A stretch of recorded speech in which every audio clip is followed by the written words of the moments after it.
What up, boys? It's Salvajee. We're back with another video. Okay, let's get right into it. Scott Mercer and Siegel, got together in a Gamescom live stream. Scott Mercer said a couple of things. This guy called Skytis made a Reddit post about it, and I'm here to, read you guys some of the changes, some of the future changes that are going to be coming into Overwatch. So they definitely confirmed Mercy changes. Basically, some Mercy changes in general. Some people have said ultimate changes, but I'm pretty sure I saw what he said like twice. I don't think at any point he said, oh, her res is going to get fixed, there's going to be ultimate. I don't really recall him saying any of that. Okay, but then again, I don't really have the greatest memory, but I do have some pretty good memory. Okay, it's not great, but it's good. Anyways, Mercy changes are going to be coming into the future. Obviously, I make these videos to share with you guys the news and give you guys my thoughts on it, and I never really understood where all the Mercy hate came from. I get it. Playing around the res is very, very annoying, specifically at higher ranks. I understand that. But Mercy isn't a problem in the pro scene. So that basically means that, Mercy isn't the problem. The players are the problem. The players can't kill the fucking Mercy. Okay, I mean, I know it sounds very controversial. Some people might have gotten triggered. I'm sorry. That's just, I have to play devil's advocate here. I have to play devil's advocate, and I have to look at, different perspectives. So let me give you guys another perspective of these Mercy changes. I was thinking, oh, you know what? Maybe I should get a golden Mercy staff. I've been really enjoying Mercy lately. Like, I really enjoy playing Mercy lately. But now that she's getting changed, and she's probably gonna suck, I might not want to get the golden Mercy staff. Again, Mercy is a healer, Mercy is a support, and if there's one thing that I know from competitive, specifically in Platinum and below, and Diamond even, that supports are very, very hard to come by. So basically, Mercy was the support. A lot of people played her, all that good stuff, and now they're going to change her, which basically means that the Mercy playtime is going to go down, which means that, yeah, that's right, we're gonna be back in season 2, I believe. Whatever, it doesn't matter. The point is, we're gonna have less support in our teams now, just because Mercy isn't gonna be like a must pick or one of those important heroes to have.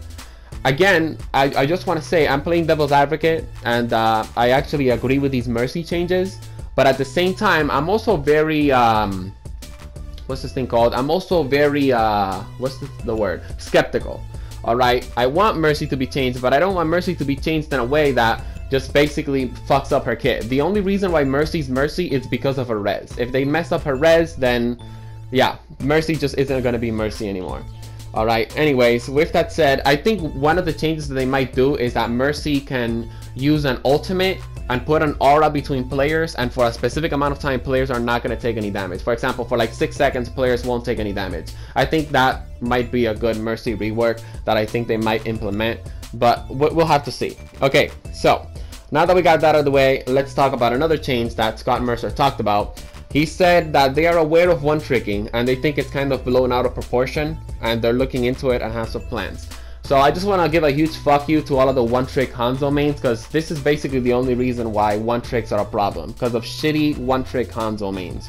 But then again, it is Overwatch. You paid 60 bucks for the game, and you should be able to play whatever it is that you want to play in competitive. I definitely 100% agree with this, and I don't really understand what changes they're going to be doing to players that one-trick. Don't get me wrong, I hate one-trick Hanzos. I hate one-trick Lucio players, specifically when I play Symmetra and I want a Mercy on my fucking team.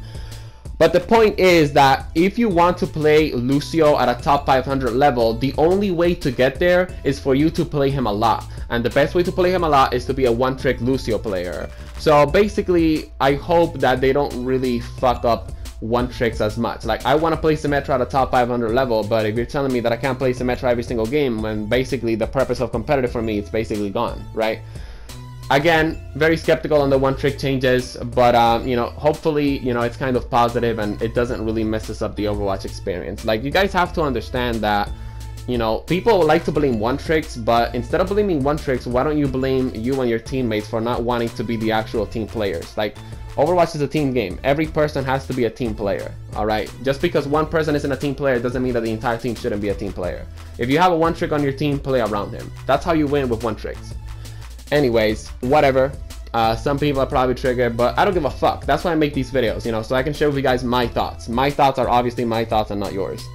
Okay, let's talk about some more of the stuff that he said.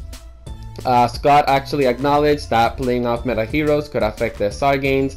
That's pretty cool. Another change that they're going to be bringing into Overwatch in the future is that they're going to bring an advanced stat screen. So basically how this guy wrote it, he said that you can compare how long it takes you to get your Genji ultimate compared to like a pro player, or how many kills in average you get with an ultimate and all that stuff. A match history system is coming in, a replay system is coming in, which means that you're going to be able to like replay some of your old games. I think this is actually pretty cool, honestly. Improvements for the spectator mode experience is awesome. MMR reset is not going to happen. I'm very glad that Scott Mercer and someone from Blizzard actually went on record and talked about the terrible idea that an MMR reset is. You do realize that an MMR reset means that if in 10 matches in a row you get top 500 players, you're going to get placed in bronze even though you're a platinum player, right? Like, people don't really take a look at things in a very in-depth type of way. That's why, you know, I'm very skeptical on some of these changes, but I'm also kind of, you know, welcome to some of these changes as well. So yeah, also they said the idea of role selection, they think that it couldn't work in Overwatch. Okay. The idea of role selection, they don't think it will work too well in Overwatch, and I completely agree with this. The whole point of Overwatch, and that's the way they marketed Overwatch. I'm not really saying my opinion, I'm just stating a fact here, right? The whole point of Overwatch is that you can switch heroes at will, and you know, you can basically play, you know, a hero on like every part of the map, right? That's the whole point of Overwatch. That's what makes Overwatch Overwatch, right?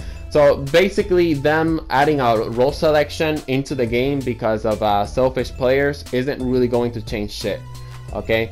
I think role selection has always been a terrible idea, but it's just an unpopular opinion to say that, so that's why I've never really said it. But then again, it is my channel, and if you say something that I disagree with, I can just delete your fucking comment. So yeah, I disagree with role selection, and if you disagree, I disagree with role selection, and if you disagree with my idea, I'm just gonna delete your comment, because I want to be fucking right on this. Okay, LOL, I'm such an asshole. Okay, he also said that longer queue times don't necessarily guarantee better matches. He also says that the reporting system works. He also said that some penalties are going to be aggressive, obviously, in the future. He also said that they are looking into changing skins before a match starts, but they say that there might be problems loading assets and models before, you know, you actually get loaded into the match. But at least they're looking into it, and at least they're looking into the fact that I can change my Widowmaker skin midway through a match.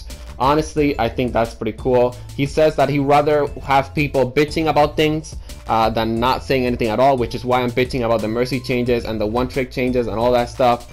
Also, they want to provide the tools for map making, but it's not going to happen anytime soon, which means it's probably not going to happen in a while.